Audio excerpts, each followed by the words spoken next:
dunia dan seisinya ini bagi Allah tak sama nilainya dengan sebelah sayap lalat. Barang siapa yang beramal untuk akhiratnya, Allah akan cukupkan baginya urusan dunia. Sayati zamanun 'alan nasi as-sabiru fihim qalqabit al-jamarah. Akan ada satu masa di akhir zaman yang berpegang teguh dengan agamanya seperti orang yang sedang memegang bara api.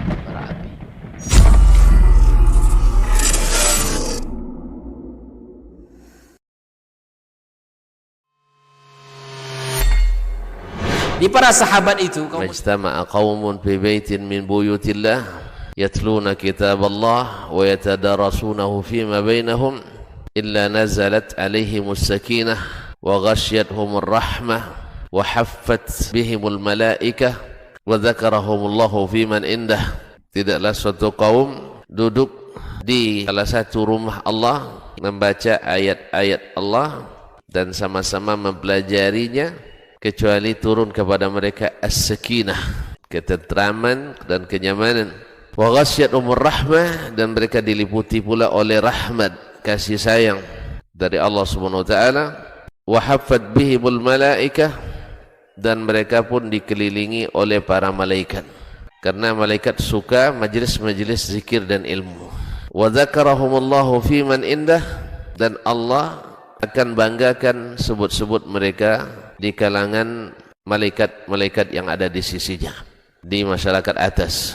Mudah-mudahan kita termasuk yang sering disebut-sebut di sisi Allah di kalangan para malaikat, dan di akhir majelis ini mudah-mudahan kita pula mendapatkan seperti yang tersebut dalam hadis qudsi, qumu maghfuran lakum, silahkan berangkat meninggalkan majelis ini dalam keadaan diampuni dosa-dosa kalian.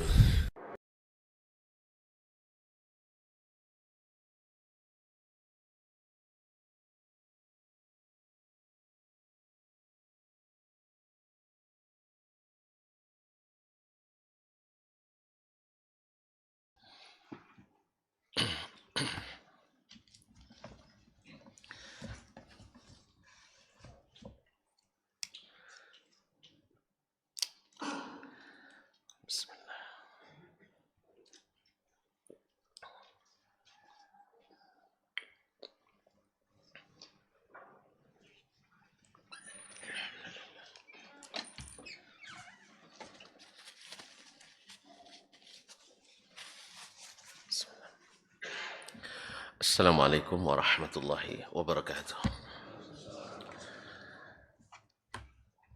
Alhamdulillahi rabbil alamin, wal aqibatu lil muttaqin, wala udwana illa 'alal zalimin. Asyhadu an la ilaha illallah wahdahu la syarika lah, waliyus salihin, wa asyhadu anna Muhammadan abduhu wa rasuluhu as-sadiqul amin. Sallallahu alaihi wa ala alihi tayyibin wa azwaji tahirati ummahatil mu'minin wa tabi'ina lahum bi ihsan ila yaumiddin. Amma ba'du, fa usi nafsi wa iyyakum ayyuhal muslimun wa ayyatuhal muslimat bi taqwallahi azza wa jalla Rabbil ardi was samawat, fa'innahu qad fazal muttaqun. Ya ayyuhalladzina amanu taqullaha haqqa tuqatih wa la tamutunna illa wa antum muslimun. Bapak dan ibu-ibu, saudara-saudara dan saudari kaum muslimin dan muslimat, jemaah salat subuh Masjid Zaid bin Thabit radhiyallahu anhu Pekanbaru, ataupun yang menyaksikan melalui media live streaming dimanapun berada, serta pendengar setia di 91,1 FM. Alhamdulillah, pada subuh ini Allah SWT memberikan kita nikmat sehat dan juga sempat. Mudah-mudahan dengan niat dan tekad yang ikhlas, kepada Allah Subhanahu wa taala. Semoga niat kita diterima Allah Subhanahu wa taala sebagai tanda syukur atas nikmat yang diberikannya, sehingga semakin bertambah pula nikmat Allah kepada kita.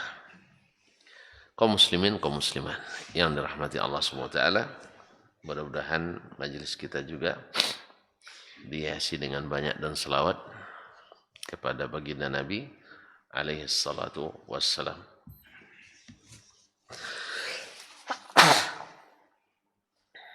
Alhamdulillah.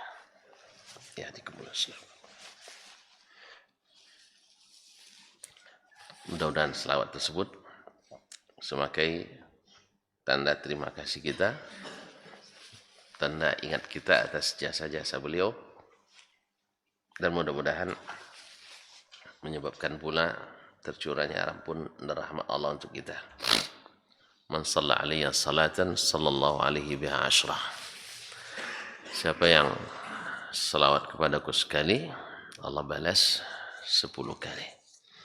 Dan selawat dari Allah adalah ampunan dan rahmat untuk kita. Kaum muslimin, kaum muslimat yang dirahmati Allah Subhanahu wa taala. Melanjutkan pembahasan atau bersama kita atau pembahasan bersama Imam Asy-Syafi'i rahimahullah taala tentang bab ikhtilaf al-hadis atau bab an-nasikh wal mansukh min al-hadis.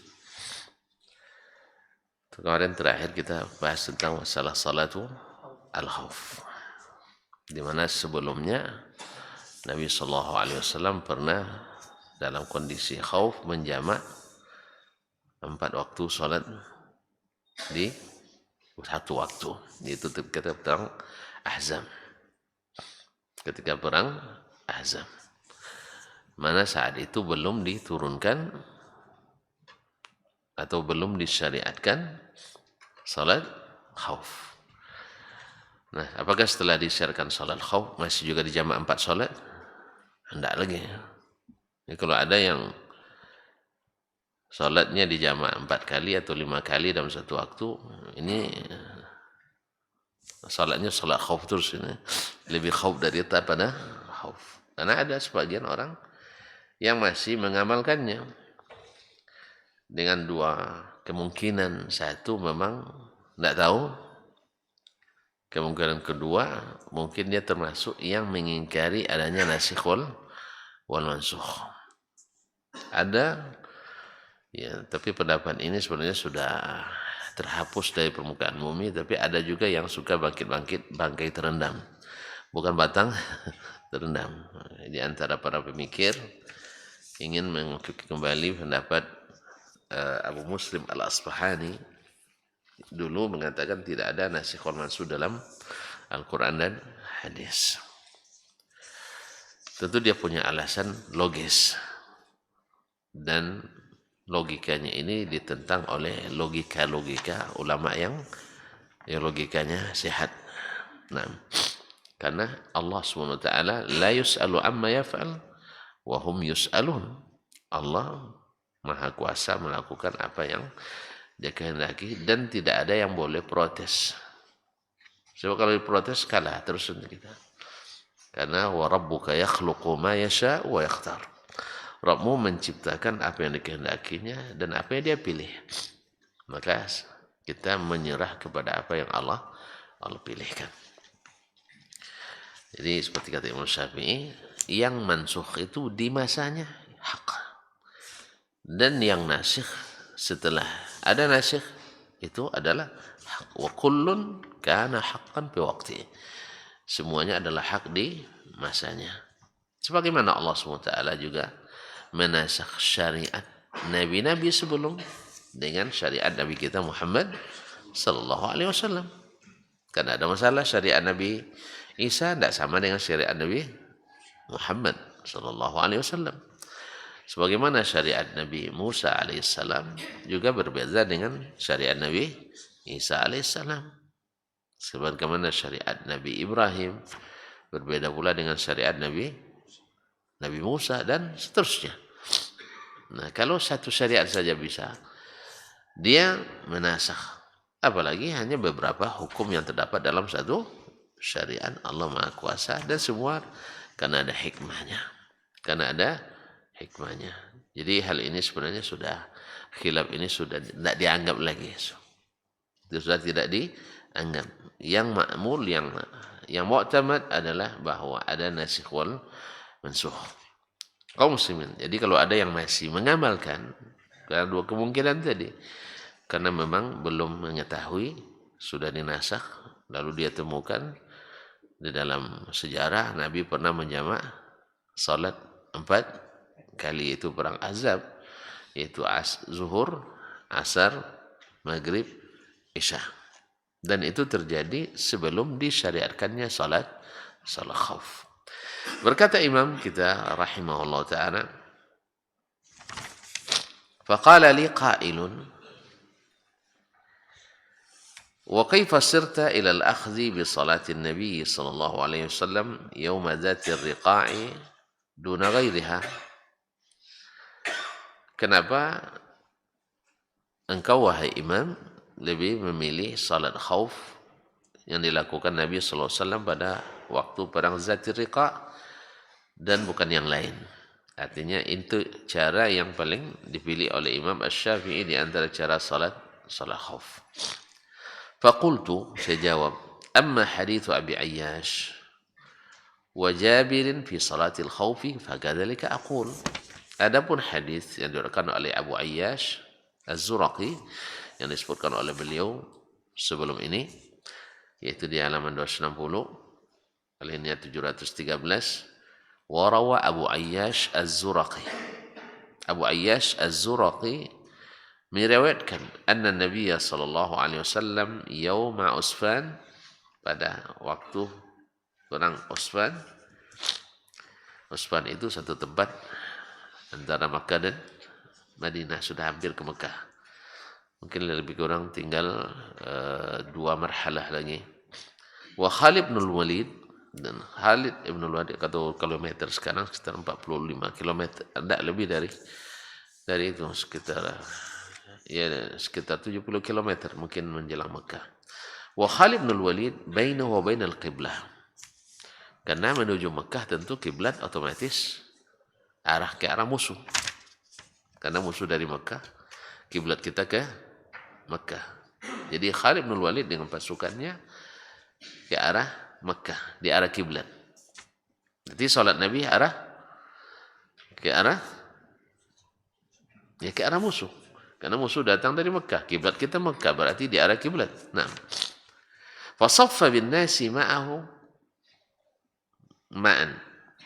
Lalu beliau mengatur saf seluruhnya bersamaan salatnya. Tsumma raka wa raka'u ma'an. Kemudian mereka ruku seorang bersama-sama. Hadis Ibnu Umar sebelumnya enggak. Sebagian ruku, sebagian nih. Afwan. Tsumma raka. Kalau yang di hadis Ibnu Umar enggak, mereka salat secara terpisah. Tsumma raka'a wa raka'u ma'an. Kemudian Nabi ruku, mereka pun ruku secara bersamaan. Thumma sajada. Kemudian Nabi sujud, fasajadat ta'ifatun ma'ah. Lalu sujud satu ta'ifah, satu bagian, satu golongan, wa harasathu ta'ifah. Yang lain berjaga. Jadi saf pertama sujud, saf kedua tetap dalam keadaan berdiri. Falamma qama minas sujud, setelah yang golongan pertama bangkit dari sujud, sajadal ladzina harasuhu, maka yang tadi belum sujud sekarang sujud.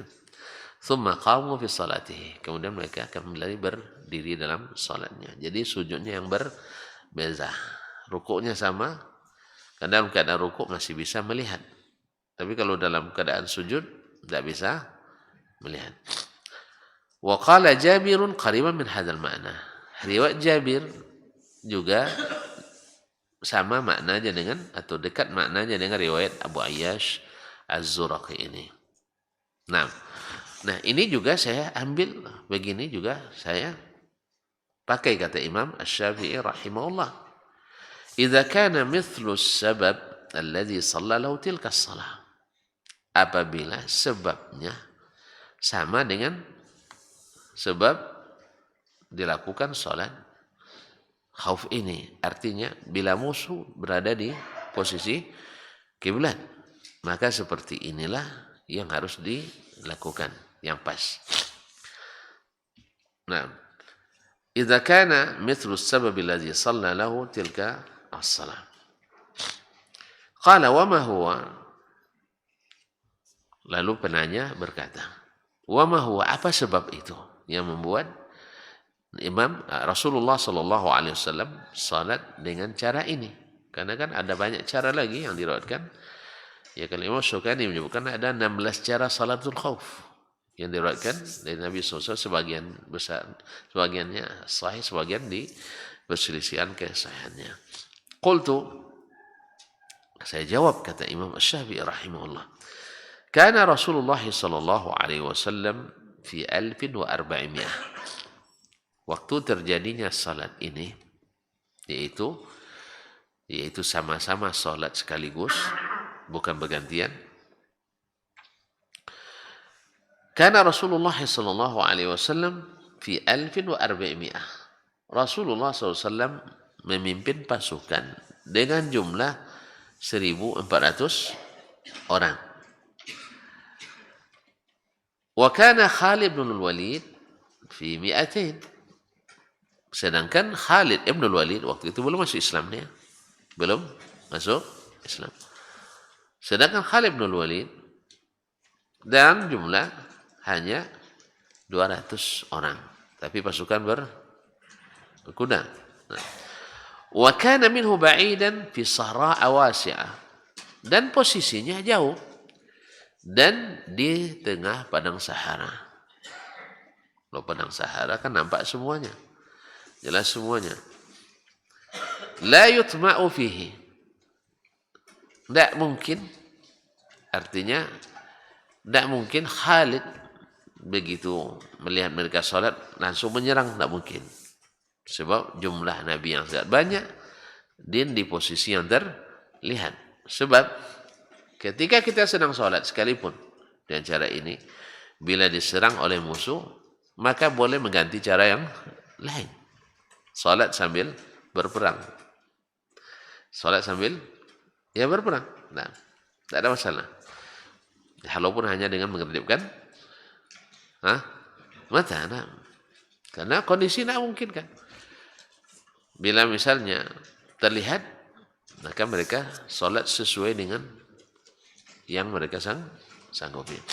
Nah, dalam kondisi ini la yutma'u fi, tidak mungkin ada keinginan keras untuk melakukan serangan.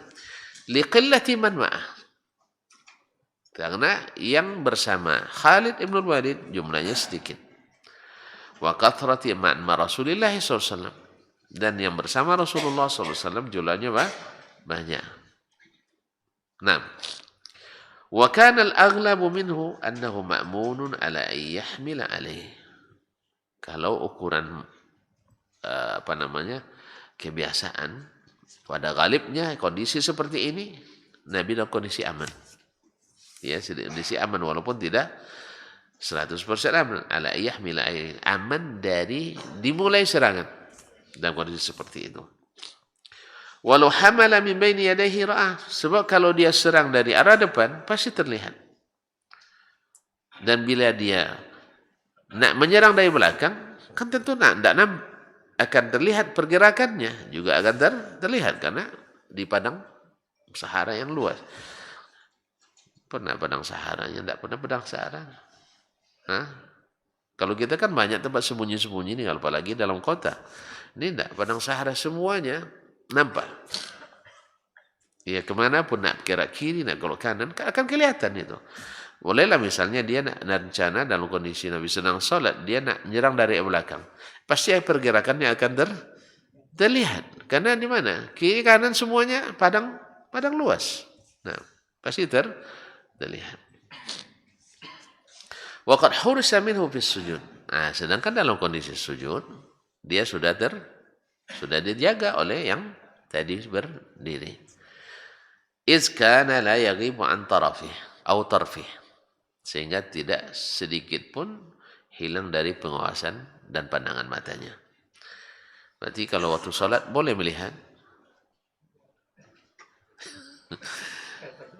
Orang sedang salat, boleh nampak apa yang ada depannya? Tidak boleh. Terus kalau ada yang melintas, gitunya. Bahwa khusyuk itu, sekali lagi kan saya bilang, khusyuk itu bukan tidak mengetahui apa yang terjadi sekeliling. Walaupun ada sebagian ulama yang sampai pada ini, tapi itu bukan syarat khusyuk. Sebab yang paling khusyuk salatnya Rasulullah sallallahu alaihi wasallam. Dia tahu apa yang terjadi sekelilingnya. Dan inilah apalagi posisi sebagai imam. Apalagi posisi sebagai imam. Ini anak orang dah nangis-nangis, teriak-teriak di belakang bayi kan. Teruskan panjang. Baca surat Al-A'raf dia surat. Rakaat pertama surat maghrib apa? Di surat salat maghrib, rakaat pertama baca surat Al-A'raf sampai tamat. Karena dia tahu hadisnya. Karena Rasulullah sallallahu yarqa'u fi rakaatil ula min al-maghrib surat Al-A'raf. Nabi pernah membaca di rakaat pertama surat salat maghrib surat Al-A'raf yang ayatnya hanya 200. Iya 206 ayat. Nah, jadi jangan, walaupun sudah terniat. Maka Nabi SAW waktu mendengar ada anak menangis, awalnya beliau kana ya'zim ala yutilas salah. Asalnya beliau ingin memanjangkan salat. Tetapi Nabi akhirnya ikhtasara salah. Dia dipersingkat salatnya syafaqatan ala ummi. Karena beliau kasihan sama ibunya. Pasti tidak khusyuk lagi salat ibunya. Mendengar satu karena sayang sama anak, dua takut nanti apa kata orang ya. Ini sudah jelas anak bawa tidak didiamkan gitu. Jadi kaum muslimin muslimat dirahmati Allah, imam tahu dia apa yang terjadi, atau orang yang khusyuk itu salatnya tahu dia apa yang terjadi di sekitarnya.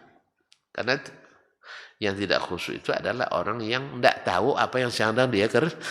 Itu memang tidak khusyuk lagi tuh. Iya. Dia lebih banyak mencatat apa yang terjadi di kantor atau di pasar atau di jalan. Ya kan? Kalau itu berarti tidak khusyuk itu.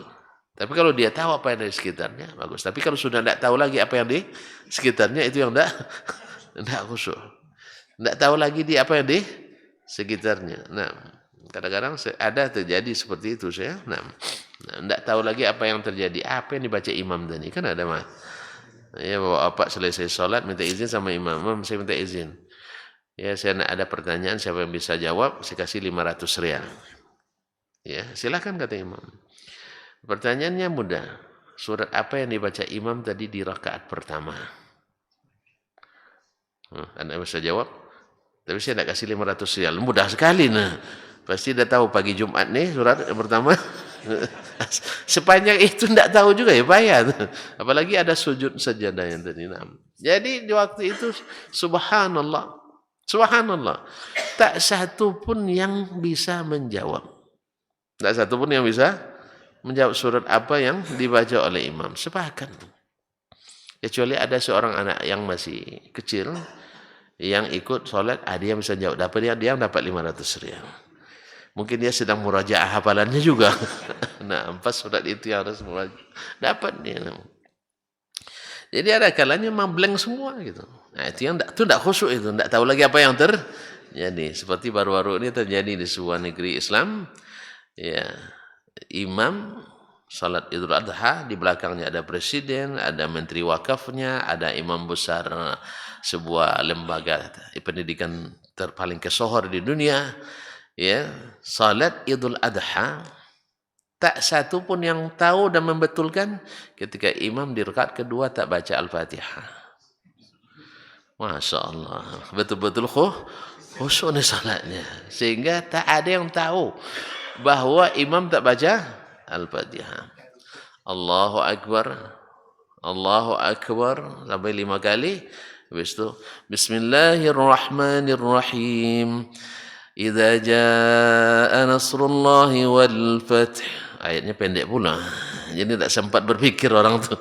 Nah, jadi presidennya blank, muftinya blank, syekh besarnya blank, menterinya blank semua. Sedang khusyuk memikirkan SK setelah ini.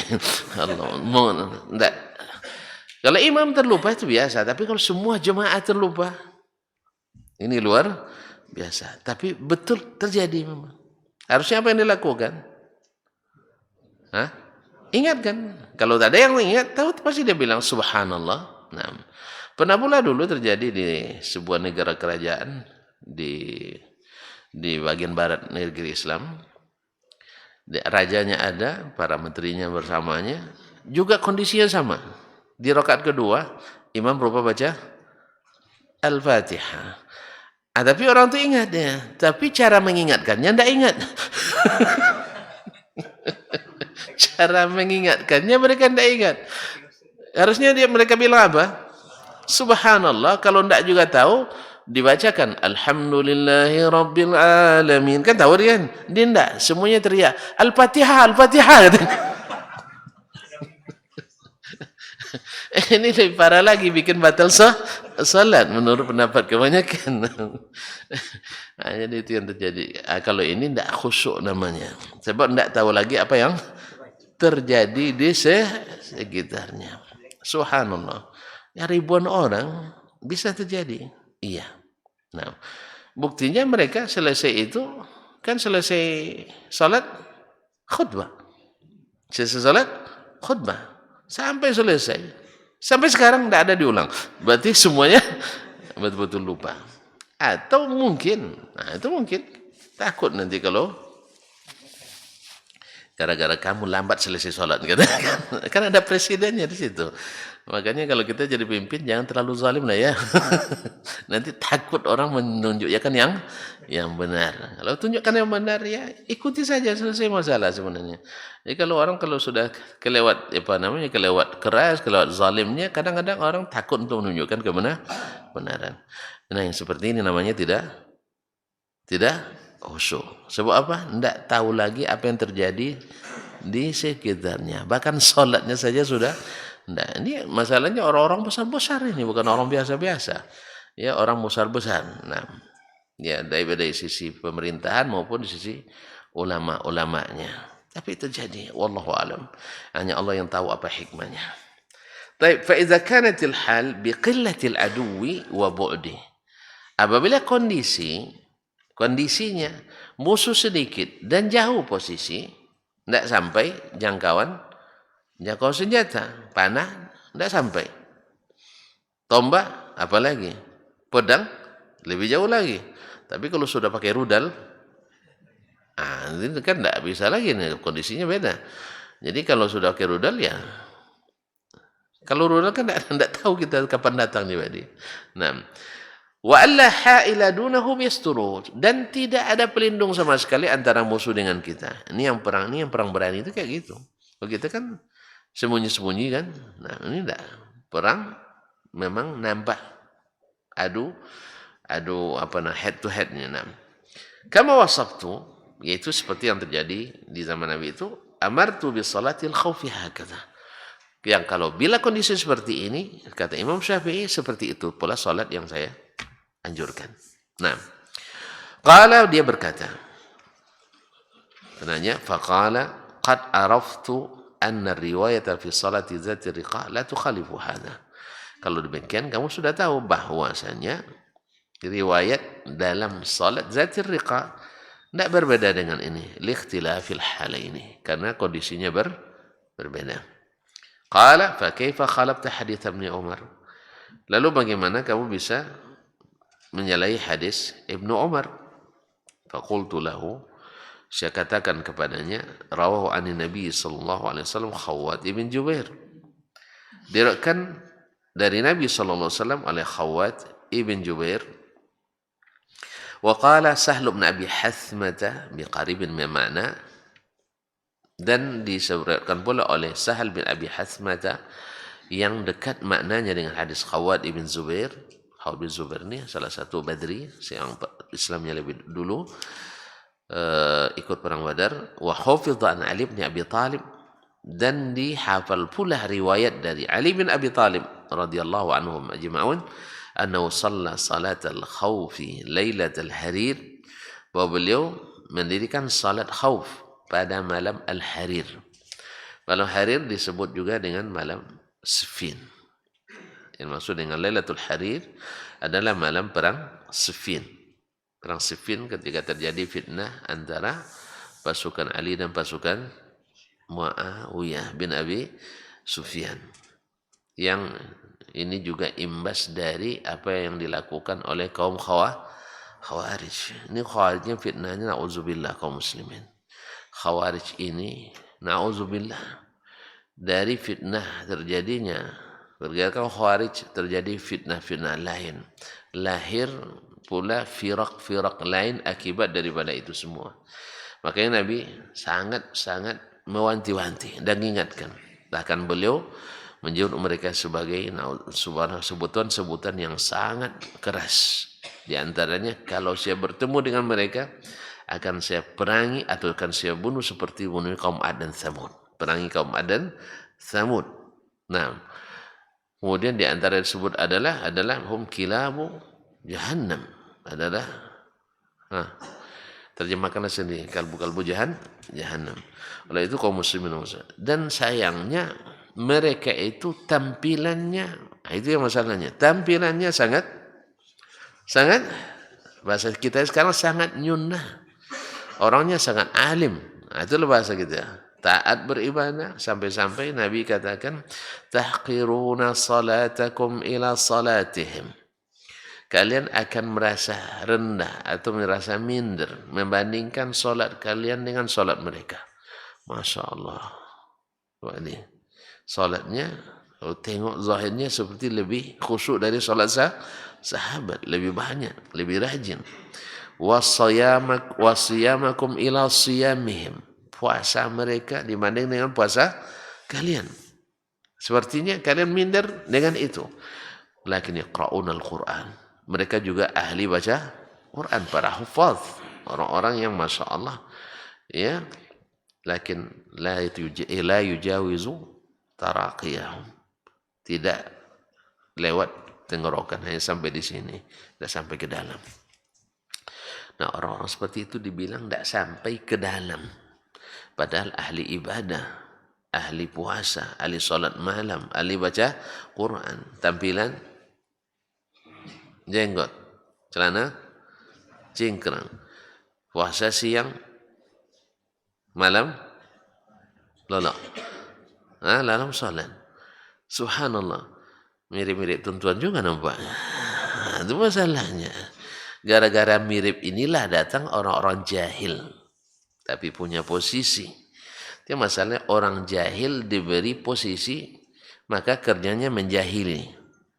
Dituduhlah yang suka ngaji-ngaji tauhid ini calon radikal. Ya, calon radikal. Ini menjadikannya dia menjadi provokator legal. Karena dia bawa surat SK dari pemerintah untuk anti dan kontra terorisme dan radikalisme. Padahal dia belajar Islamnya dari Amerika. Amerika paham Islam pada orang Arab Saudi? Pak, mana paham Islam orang Arab Saudi atau orang Amerika? Wahabi. Kalau sudah kiblatnya ke Arab Saudi, pasti ini Wahabi. Kaum muslimin dan muslimat, antum tahu aja buktinya. Kalau orang Amerika ada masalah agama, minta fatwanya kemana? Ya ke mufti Arab Saudi. Tapi kalau orang Arab Saudi ada masalah agama, minta fatwa kemana? Ke Indonesia? Ya mereka selesaikan sendiri, karena ulamanya banyak. Kalau kita ulama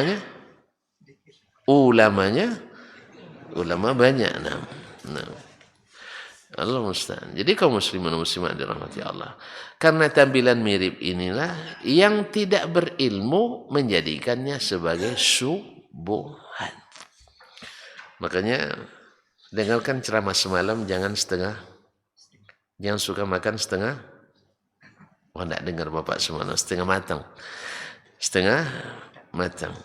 Setengah matang itu cepat basinya, rasanya anyir pula, maka perlu pakai asam dan perlu pakai garam atau pakai kecap asin menghilangkan anyirnya. Amis, orang tahu di sini nggak tahu anyir ya, amis. Nah itulah, tentulah juga sampai di pekan. Nah, anyir tahu Ustaz nih, amis, nah, anyu. Ma'asyiral kiram dirahmati Allah Subhanahu wa taala. Jadi dia diberi corong, diberi mic, diberikan mimbar, lalu bicara tentang Islam padahal tak tahu Islam kecuali dari Amerika. Di gereja 5 tahun dia makan di gereja katanya. Habis itu menjadi ahli kontra terorisme. Akhirnya dia sendiri jadi teror bagi kaum muslimin. Apa sebab? Dia tengoknya sama-sama berjenggot. Apalagi tambahnya sama-sama mengharamkan musik katanya. Jadi kadang kalau gitu nanti, kalau gitu cara dia melihat kalau dilihatnya orang korupsi berdasi, berarti seluruh yang berdasi harus dimasukkan identifikasi korupsi. Makanya hati-hati jangan pakai berdasi lah. Maka saya sampai ini takut saya berdasi jadinya. Bahkan kalau sempat jadi presiden saya upayakan tak pakai dasi karena orang sudah curiga siapa berdasi mesti. Ini keliru cara berpikir karena apa? Tidak berilmu. Cerdas boleh tapi tidak berilmu atau ilmu yang salah ambil yaitu setengah matang. Tahu enggak akibat samping dari sering makan telur setengah matang? Tahu enggak? Hah? Karena bapak jarang makannya itu enggak tahu. Nah, alhamdulillah. Menyebabkan mata katarak itu bikin apa? Kabur. Makanya pandangannya kalau orang setengah matang yang jelas jadi kabur, yang terang jadi buram. Ya. Yang jelas jadi kelam. Iya, jadi kelam. Apa sebab? Setengah matang. Allah musta'an. Maka hati-hati dengan orang-orang yang diberikan kepercayaan tapi bukan di bidangnya. Dia tidak berilmu, tapi pandai bercakap. Makanya Nabi sangat mewanti-wanti yang paling takuti itu adalah orang munafik yang lisannya alimul lisan. Lisannya lancar bercakap dan tidak tertahan sekali. Yang tidak berilmu tentang Islam, dengar data ini itu lancar dia ucapkan. Kunjungan negara ini, tahu organisasi ini, semua seolah-olah benar semuanya. Yang tidak tahu tentu ngangguk-ngangguk dia. Yang tidak berilmu ngangguk. Oh iya ya, mereka tuh keras. Tambah lagi sebagian awak kalau ada udah ngaji tidak senyum pula sama orang. Nanti tambah juga jadinya. Iya betul, mereka kalau sudah ngaji di Z itu salam aja ndak dijawab katanya. Ndak dijawab salam. Itu celana cingkrang semua tuh katanya. Jenggotnya panjang-panjang. Nah, ndak pokoknya semuanya. Asal yang berburu semua. Akhirnya dicocok logikan lah. Jadi semua yang mengaji dianggap sebagai calon teroris. Akhirnya orang tambah takut ngaji. Ngajilah. Jaga ya orang jemaah Z nanti mah. Enggak pandai senyum katanya. Salam enggak dijawab. Mereka sama mereka bantah juga katanya. Itu masalahnya. Padahal mereka sama mereka juga beban. Mereka sama mereka bantah enggak? Bantah juga. Awak di rumah aja ada bantah, ada enggak? Macam enggak aja. Kalau enggak bantah, enggak manusia namanya itu. Ada. Iya tak? Nah, cuman aja tiap hari. Sekali sejam jadilah ya. Kaum muslimin dan muslimat dirahmati Allah. Jadi salatul khauf lailatul harim pada malam Siffin kana rawa Khawat Ibn Jubair an Nabi sallallahu alaihi wasallam. Kama rawa Khawat bin Jubair an Nabi sallallahu seperti diriwayatkan oleh Khawat ibn Jubair dari Nabi sallallahu alaihi wasallam wa kana Khawat mutaqaddim as-suhbati was-sin. Dan Khawat ibn Jubair ini Ansari, dia adalah orang yang sangat sudah lama menjadi sahabat Nabi dan juga orang yang senior umurnya. Faqala hal min hujjatin akthar min taqdimi sihhati suhbatihi, ada tidak hujah yang lebih kuat daripada sekedar dia lebih senior bersahabat dengan Nabi SAW? Faqultu na'am, saya katakan iya. Ma wasaftu fihi min asyabah bimakna kitabillah, yaitu apa yang saya sebutkan serupa cara solat yang diriwayatkannya dengan apa yang ada dalam kitabullah, dalam Al-Quranul Karim. Naam. Qala fa aina yuwafiqu kitabullah, di mana cara yang diriwayatkan oleh Khawat ibn Jubair dan Khawat ibn Jubair dan siapa tadi? Ali bin Abi Thalib radhiyallahu anhu, di mana serupanya dengan ayat dalam kitabullah? Jawabannya insyaallah pertemuan benar. Insyaallah pertemuan pekan depan. Jangan kemana-mana. Nah, jangan kemana. Insyaallah kita bacakan di pertemuan pekan depan. Ya karena, tapi hari ini tidak mengantar anak sekolah kan? Hah? Nah, tidak apa-apa. Sudah terbiasa selesai di jam segini, Pak. Nah, terbiasa selesai di jam segini besok.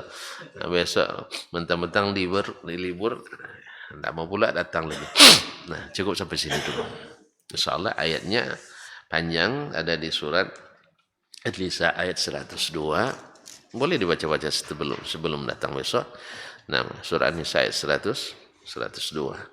Nah, tentang salat al-khauf. Ini yang sehingga dijadikan juga oleh Imam Asy-Syafi'i rahimahullah sebagai salah satu cara salat khauf yang direkomendasikan. Intinya kaum muslimin dan muslimat, bahwa dari sebelumnya belum ada salat khauf, maka dijamak salatnya berapa banyak pun karena tidak sempat dilakukan karena kondisi yang genting seperti perang Ahzab itu. Nah, setelah turun ayat atau setelah turun syariat boleh dilakukan salat khauf, maka menjamak seperti itu sudah tidak diberlakukan lagi. Ini namanya nasikh wan mansukh. Kemudian di antara cara salat khauf terbagi banyak riwayat. Ada cara ini, ada cara ini, seperti yang dijelaskan dalam riwayat-riwayat tersebut. Wallahu ta'ala alam. Wa sallallahu ala nabiyyina Muhammadin wa sallam. Wa subhanakallah bihamdik. Asyhadu an la ilaha illa anta astaghfiruka wa atubu ilaik. Wassalamualaikum warahmatullahi wabarakatuh.